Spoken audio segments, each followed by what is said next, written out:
উদ্দেশ্য পাল্টানোর প্রশ্নই আসে না। যেটা আমি টার্গেট করছি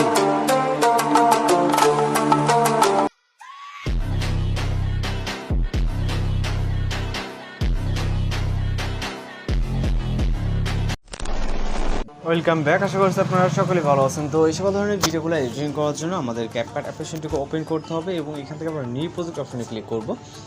এরপর প্রথম আমাদের একটি ভিডিও ক্লিপকে সিলেক্ট করতে হবে, যেটা ভিডিও রেসপন্সে দেওয়া থাকবে। তো ক্লিপটিকে সিলেক্ট করে এখান থেকে আমরা অ্যাড অপশনে ক্লিক করব। এরপর চলে যাবো ভিডিও ক্লিপসের এন্ডিংয়ে। এখান থেকে আমরা কিছু ফটোস অ্যাড করার জন্য প্লাস আইকন, তারপর হচ্ছে এখান থেকে ফটোস অপশনে ক্লিক করব। এরপর আপনি আপনার পছন্দ মতো এখানে 7টির মতো পিকচার সিলেক্ট করে অ্যাড অপশনে ক্লিক করবেন।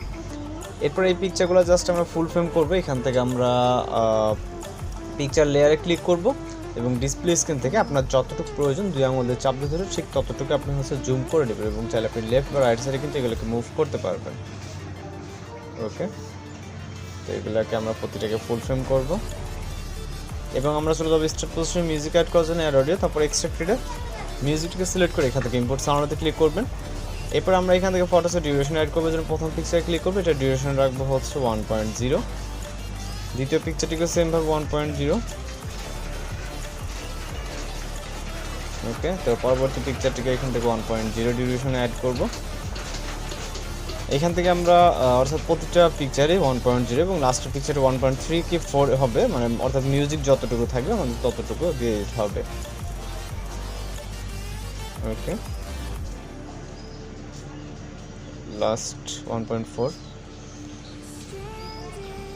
এরপর এখান থেকে হচ্ছে আমাদের অ্যানিমেশন অ্যাড করতে হবে। যেন প্রথম পিকচারে ক্লিক করবে অ্যানিমেশন। এরপর হচ্ছে আমরা কম্পো ক্যাটাগরি থেকে চলে যাব। যাওয়ার পর এখান থেকে আমরা বাউন্সি রাশ অ্যানিমেশনটাকে সিলেক্ট করব প্রথম পিকচারের জন্য। দ্বিতীয় পিকচারের জন্য এখান থেকে ডাইনামিক শেকটাকে সিলেক্ট করব। এরপর একটা আবার বাউন্সি রাশ এবং তারপর একটা এখান থেকে ডাইনামিক শেক, তো অল্টারনেট করে এইভাবে আমাদের সিলেক্ট করতে হবে। ওকে, এইভাবে জাস্ট আমরা অল্টারনেট করে সিলেক্ট করে দিব। দেওয়ার পর এখান থেকে টিক অপশনে ক্লিক করবো। এরপর হচ্ছে আমরা এখান থেকে ইফেক্ট অ্যাপ্লাই করবো। এর জন্য আমরা ভিডিওসের অর্থাৎ ফরস্ট স্টার্ট পজিশনে আসবো। আসার পর এখান থেকে ইফেক্ট এবং হচ্ছে ভিডিও ইফেক্টে ক্লিক করবো। এরপর আমরা চলে যাবো রাইট সাইডে নাইট ক্লাব ক্যাটাগরিতে এবং এখান থেকে হচ্ছে আমরা শেক ইফেক্টটাকে সিলেক্ট করবো। নিচে আসলে শেক ইফেক্ট পেয়ে যাবে, এটাকে সিলেক্ট করে এখান থেকে টিক মার্ক। এরপর এখান থেকে অ্যাডজাস্ট অপশনে ক্লিক করবো। স্পিডটাকে 10 এবং ইন্টেন্সিটিটাকে সেমভাবে 10 বা 11 মধ্যে রাখবেন।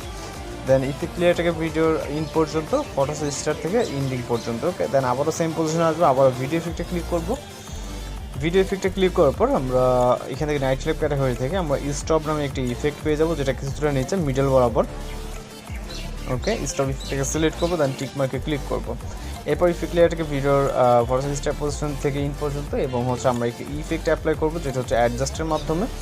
এই জন্য আমরা এখান থেকে অ্যাডজাস্টগুলো অপশন পেয়ে যাবো। ফটোস স্টার্ট থেকে এই পজিশনে অ্যাডজাস্ট অপশনে ক্লিক করবো এবং এইখান থেকে আমরা ভিগনেট অপশনে চলে আসবো। দেন কিছুটা ভিগনেটটাকে আমরা কিছুটা বাড়িয়ে দিব, এখানে 15 মতো রাখবো প্লাসের দিকে। ওকে, দেন আমরা এই যে লেয়ারটা আছে ভিডিওর ইন পর্যন্ত নিয়ে যাবো। ভিগনেট দেওয়ার কারণে ভিগনেটকে দেওয়ার কারণে কিন্তু ভিডিওটা আরও সুন্দর লাগবে।